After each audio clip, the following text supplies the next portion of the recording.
Welcome, Elwood Panther fans, to the Central Indiana Sports Report for a special edition of the Elwood Panthers Report. A recap and head coach Ryan VanSkyock's reaction to the Elwood Panthers' heartbreaking 65-63 overtime loss at the buzzer against Blue River Valley on Friday night. I'm your host, Greg Mingel, and I will have a recap of the game coming up here in just a minute, followed by Coach VanSkyock's post-game thoughts. I can tell you he was really proud of his team and really disappointed with the loss. Heartbroken on Valentine's Day. Before we get to all of that, I want to tell you what's going on at the Central Indiana Sports Report. You know, I've been working really hard on the Elwood Panthers Report. I've also been working really hard on my new daily podcast, Greg and His Friends Talk Sports, 10 to 30 minutes every day, depending on how busy things are going and how much time I have. I talk with my friends about what Central Indiana sports fans are talking about. IU, Purdue, the Pacers, Fever, Colts, Indiana State, Butler, Notre Dame, Ball State, Anderson, Indiana Wesleyan, Taylor, national sports, and of course the Elwood Panthers. So please help me make my hard work pay off and check it out. Again, every day on the Central Indiana Sports Report, including today and tomorrow and the day after that. I also have recaps and reactions for Friday night's Blackford Oak Hill game and the Frankton Mississinawa game. And Saturday's edition of Greg and His Friends Talk Sports is pretty much just the high school basketball scoreboard show, talking about the CIC and the rest of Central Indiana. We also have so much other stuff. Podcasts every day. IU Report, Purdue Report, the Pacers, Fever, Colts, IndyCar, Fight Report, the College Football Report, and Strictly Biased with Elwood's own Will Rutherford. By the way, Will and I are working on something new, and we think it's going to be really cool. And if I didn't say it already, producer Susie and I thank you for joining us. Your Elwood Panthers are now 8-11 on the year after a heartbreaking 65-63 overtime loss at John Ward Gymasium to Blue River Valley on Friday night. It was Blue River senior Johnny Howe's shot at the buzzer that sent Elwood Panther fans home heartbroken on Valentine's Day Eve. Just Friday the 13th, I think is a little more apropos. That's right. Forgot it was Friday the 13th. By the way, Friday the 13th, the movie, way better than Valentine's Day, the movie. Which I've never seen, but I just know that it was. But Halloween beats them all. The Panthers led 10-9 after the first quarter. And then it was a really bad second quarter. The Vikings outscoring the Panthers 24-8 to take a 33-18 halftime lead. But then Elwood countered with an equally impressive third quarter, outscoring Blue River 22-9 in the third to get within 2 points at 42-40 heading into the fourth. And then with the game tied at 56 apiece, Bryce Schuler had a chance to win the game at the end of regulation that missed. Oh, so close. Again, Coach VanSkyock expressed his disappointment because he really felt like his team deserved to win this one. Big night for Corbin Level, 23 points. He hit 6 3-pointers, including 3 in a row in the third quarter. I was going to say during an Elwood 11-0 run, but it really was the Elwood 11-0 run. All but 2 points, of course. Blaze Jones scored 14. Bryce Schuler 11. Connor Wooten 7. Braden Etchison 6 and Jake Bell 2. Elwood had a player quit the team earlier in the day, and Coach VanSkyock said he was really proud of the way his team responded. Not only the players who came up and replaced him, but the players who remained. One of the best efforts of the season for the Panthers. Coach VanSkyock said it was the best performance by his team this season. It's 4 wins in a row for Blue River Valley. They are now 6-11 after a 1-9 start to the season. Junior Grant Beavers finished with 23 points to lead the Vikings, and senior Braden Swoveland had 13. Swoveland's return to the lineup has been the impetus for the Vikings turnaround. It'll be a rarity on Saturday for Elwood. 3 games in a row. Thursday, Friday, Saturday, a win on Thursday, a loss on Friday. They head back to Indianapolis, where they won on Thursday, to take on Providence Cristo Rey. The Wolves are 10-10 after beating Union Modoc 53-45 on Friday. Elwood beat the Wolves 51-38 on February 15th last year, and is 3-0 all time against them. And as we mentioned last night, Elwood is 2-0 in Indianapolis this year. Please stay tuned for Elwood head coach Ryan VanSkyock. Coach, heartbreaking loss tonight. Yeah, God, we wanted it so bad for our kids. It's the best I've seen them play for 2 years. They actually played together as a team. We got down 15 at halftime, and they just kept fighting and fighting and fighting and fighting.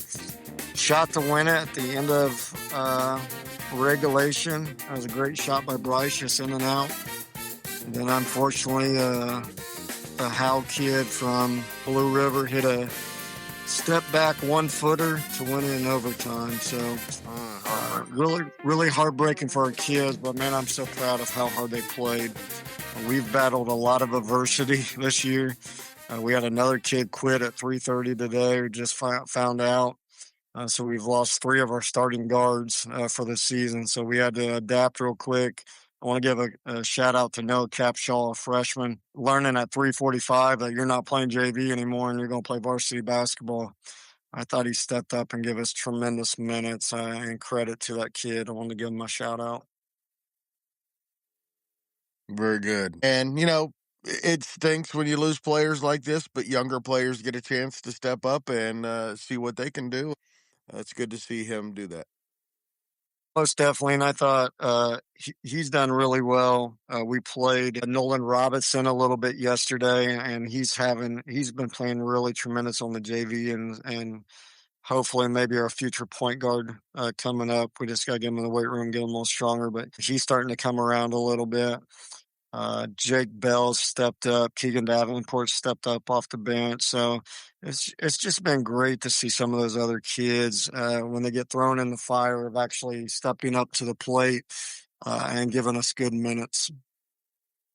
And Corbin leveled tonight, 23 points, 6 threes, and went on a run by himself, down 15 at halftime. Talk about Corbin and that third quarter. Yeah, we thought he shot the ball really well today. This is the first time I felt like he got himself in rhythm on the shots. He was actually coming off screens. Still, we forced a few probably shots that maybe we want back. When we lose that much scoring, we felt like we got to live with him a little bit. So I felt he listened and did a much better job in the second half of coming off screens, getting himself in the rhythm on the catch and shoots. Credit to him. I mean, he put us on his back in the third quarter with 3 threes in a row and kind of got the momentum built up for us to get back in the basketball game after being down 15 at halftime. So he's handled a lot of adversity.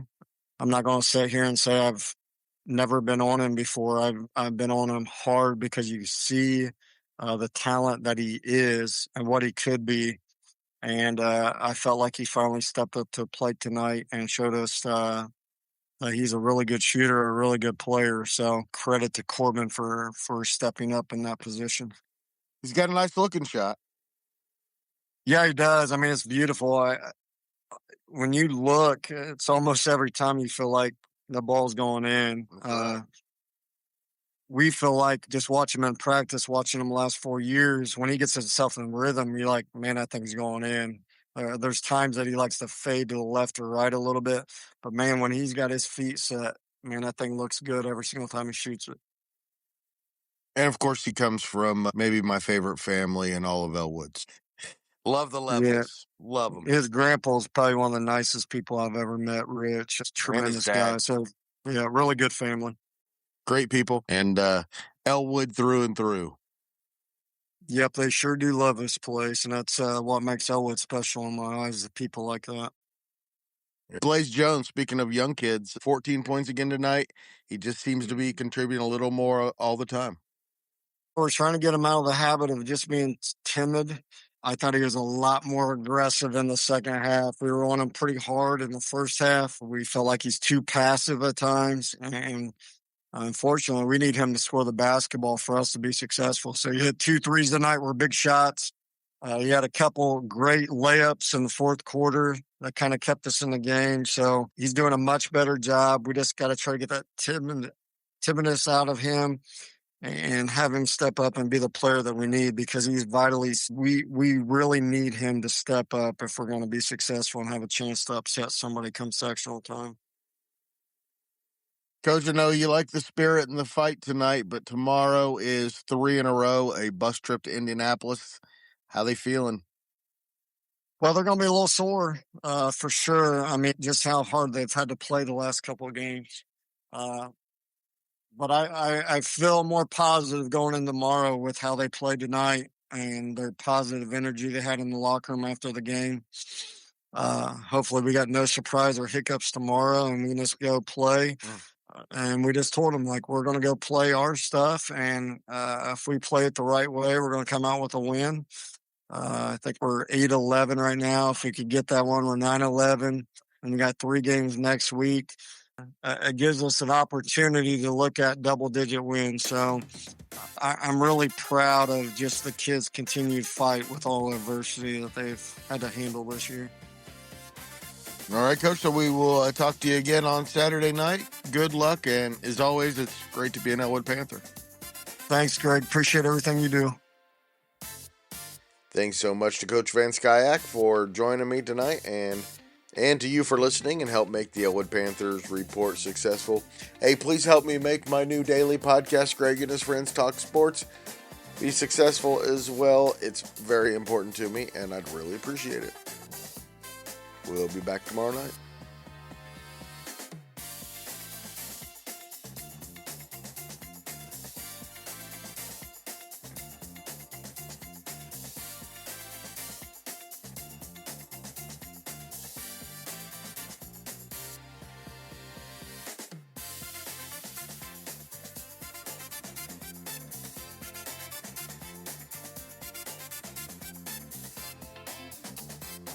Central Indiana Sports Report is a product of IDG Media, and I love Susan.